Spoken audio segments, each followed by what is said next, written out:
Olá, sejam bem-vindos à nossa conversa de hoje. Olá a todos. Olha, hoje a gente vai mergulhar em um conjunto de textos que fazem uma acusação, assim, pesadíssimo. Muito pesada. Eles apontam para um único culpado, sabe?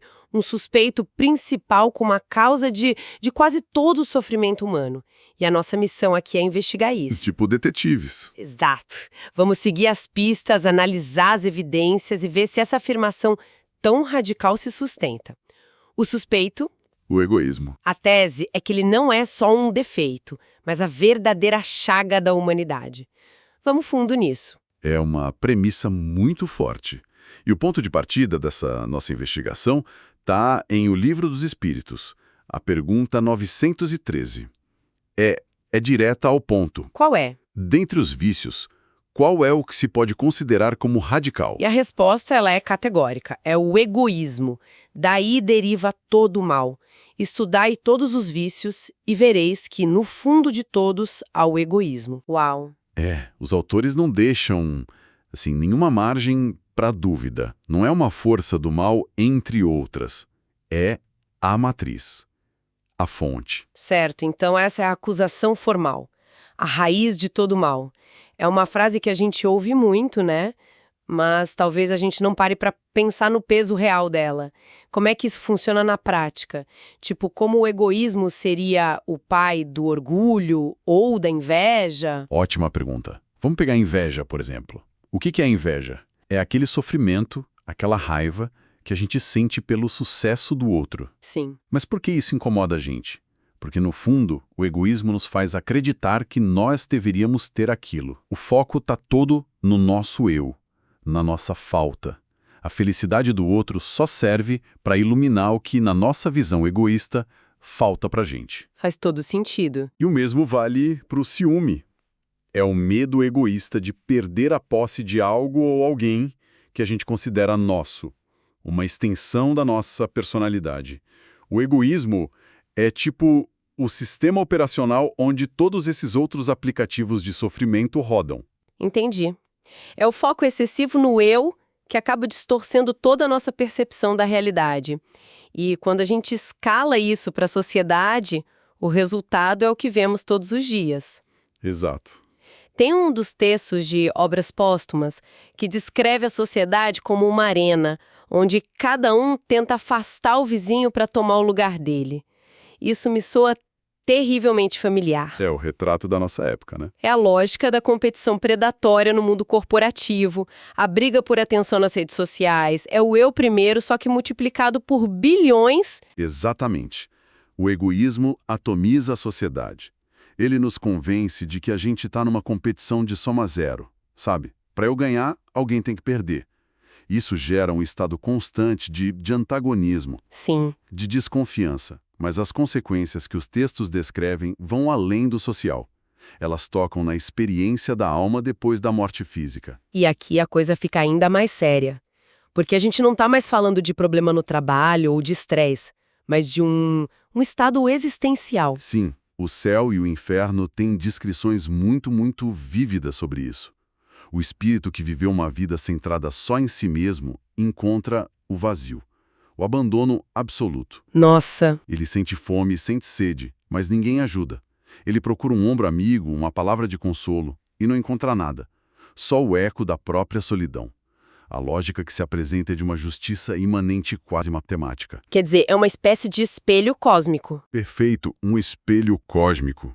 A solidão que você causa é a solidão que você vai encontrar.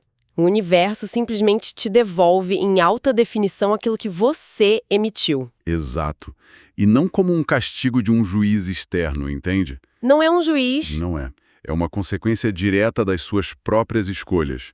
É um conceito muito poderoso, uma lei de causa e efeito assim, implacável. Se em vida a pessoa só pensou em si, por que alguém pensaria nela depois?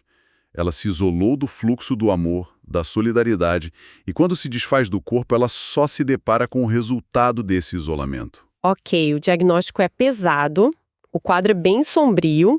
Isso me leva a uma pergunta que não quer calar. Por quê? Se é algo tão destrutivo, por que essa característica parece ser o nosso modo padrão? É um defeito de fabricação? A gente foi projetado para falhar? Essa é a questão central. E a resposta que os textos oferecem é fascinante porque ela não aponta para uma falha de projeto ou uma maldade inerente. Aponta para uma... Uma fase. Sim. A resposta para a pergunta 917 de O Livro dos Espíritos diz que o egoísmo se origina da influência da matéria. Certo. Vamos destrinchar essa ideia. Influência da matéria soa um pouco abstrato. A gente está falando do corpo físico, do apego ao dinheiro, aos bens. O que é isso, concretamente? É tudo isso, mas fundamentalmente é o apego à perspectiva da vida material como sendo a única realidade. Como espíritos numa longa jornada evolutiva, a gente ainda está numa fase muito inicial. Uma espécie de infância espiritual. Como uma criança? Exatamente. E como uma criança, nossa percepção é dominada pelo que é imediato, pelo que os sentidos físicos nos mostram. O corpo, as sensações, as posses, tudo isso parece muito real, muito urgente. O Céu e o Inferno descreve isso como a pessoa que se apega ao exterior e se esquece que a vida real, a que continua, está na alma. Então é como se a gente estivesse rodando um software de sobrevivência muito antigo. Um programa feito para garantir a autopreservação do indivíduo numa fase inicial, mas que se tornou obsoleto e prejudicial agora que a gente precisa viver em sociedades complexas, que exigem cooperação, empatia. Essa é uma analogia perfeita. É um instinto de conservação que não amadureceu, que ficou fixado no eu material, passageiro. E aqui, a Gênese oferece uma nuance crucial. Que seria? As paixões em si, o instinto de se preservar, de buscar o que nos satisfaz, não são coisas más. Elas são o motor da vida. O problema não está no motor, mas na direção para a qual a gente o aponta. O abuso que a gente faz dessas paixões, usando o nosso livre-arbítrio para focar tudo em nós mesmos, é o que constitui o mal. Isso me lembra a discussão moderna sobre o nosso cérebro reptiliano, sabe? A parte mais primitiva do cérebro, focada em sobrevivência, luta ou fuga. Parece que os textos estão descrevendo um fenômeno parecido, mas numa escala espiritual. Exatamente. A influência da matéria é o nosso cérebro reptiliano espiritual gritando: sobreviva, acumule, se proteja, mesmo quando a nossa consciência já sabe que o caminho é outro. Era isso. É um resquício evolutivo. O desafio da nossa maturidade espiritual é justamente aprender a gerenciar esse impulso primitivo, a educar essa vontade e direcioná-la para um bem maior, que no fim das contas inclui o nosso próprio bem duradouro. Ok, então o problema é profundo, tá quase no nosso código-fonte espiritual, um resquício da nossa infância evolutiva. Isso, por um lado, é assustador, mas, por outro, tira um pouco da culpa, né? Não somos maus, somos imaturos. Exato. Imaturos. Mas isso pode parecer meio deprimente. Existe uma saída? Qual é o antídoto que os textos propõem para isso? Existe. E ele é apresentado na segunda parte da mesma resposta, da pergunta 917. E olha, antes da gente continuar nesse ponto, que é tão central, eu queria só fazer um pequeno convite. Claro, por favor. Se essa nossa conversa, se esse estudo estiver, sei lá, tocando o coração de alguma forma, estiver fazendo sentido... Se estiver ajudando a clarear as ideias, né? Exato. A gente ficaria muito feliz se quem nos ouve pudesse demonstrar esse apoio. É super simples. É verdade, e ajuda muito o nosso trabalho a continuar. Só clicar no gostei, seguir o nosso canal e, claro, ativar as notificações para não perder as nossas próximas análises. E compartilhar. Compartilhar é fundamental. Principalmente, porque compartilhar é quase um ato de caridade digital, né? Ajuda essa mensagem de consolo, de esclarecimento a chegar em mais e mais pessoas. Com certeza. Fica o convite, então. Isso, mas voltando. A solução tem basicamente duas partes. Primeiro, o egoísmo se enfraquece com o predomínio da vida moral sobre a vida material. Certo. E segundo, e mais importante, ele é combatido com a compreensão que o Espiritismo vos dá sobre vosso estado futuro real. E essa compreensão nos permite, como diz o texto, ver as coisas de tão alto. Eu gosto dessa expressão. O que ela significa na prática? É meditar, é ler mais. Como a gente sobe nesse ponto de vista mais alto? É uma mudança radical de perspectiva. É parar de olhar para a vida pelo buraco da fechadura da existência material e começar a vê-la da janela do último andar, com vista para a eternidade. Obras Póstumas usa uma analogia que eu acho perfeita. Conta pra gente. Imagine que a sua vida aqui na Terra é uma estadia muito breve numa hospedaria de beira de estrada. É desconfortável, o quarto é ruim, a comida não é boa. Sei bem como é. Mas você sabe, com absoluta certeza, que no final dessa curta estadia, uma residência magnífica te espera, onde você vai viver feliz para sempre. Nossa, essa analogia é fantástica. Ela muda tudo. Muda tudo. De repente, o engarrafamento, a conta que venceu, a reunião chata, eles perdem o peso dramático. Não são a realidade final. São só o desconforto temporário da hospedaria ruim. Você não vai brigar com o vizinho de quarto por causa do barulho, se sabe que em poucas horas vai estar num palácio. Precisamente. Você suporta o inconveniente presente em nome da certeza de um bem futuro muito maior. A consequência lógica disso, segundo os textos, é que a importância da personalidade, do eu pequeno e imediato, começa a se dissolver diante da imensidão da vida espiritual. Os interesses mundanos, que antes eram o centro de tudo, se tornam secundários. Acessórios. Mas isso não corre o risco de levar a uma certa apatia, um descaso com a vida presente? Tipo, nada disso aqui importa mesmo, então não vou me esforçar. Uma preocupação legítima, mas a proposta é o contrário.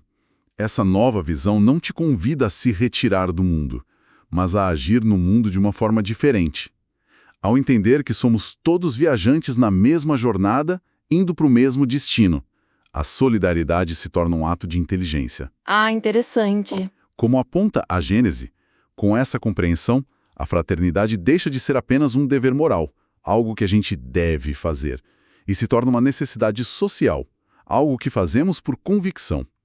Ajudar o companheiro de viagem não é um sacrifício, é garantir que a viagem de todos seja melhor. Entendi. Então, com essa visão, a solidariedade deixa de ser um fardo e vira investimento. Um ato de inteligência espiritual, porque você entende que o bem do outro está intrinsecamente ligado ao seu. Isso. Não estamos mais numa competição, estamos numa expedição conjunta. Exato. Você troca a lógica da competição pela lógica da cooperação. A felicidade deixa de ser um recurso escasso a ser disputado e passa a ser algo que se constrói em conjunto. Ok, vamos amarrar as pontas então.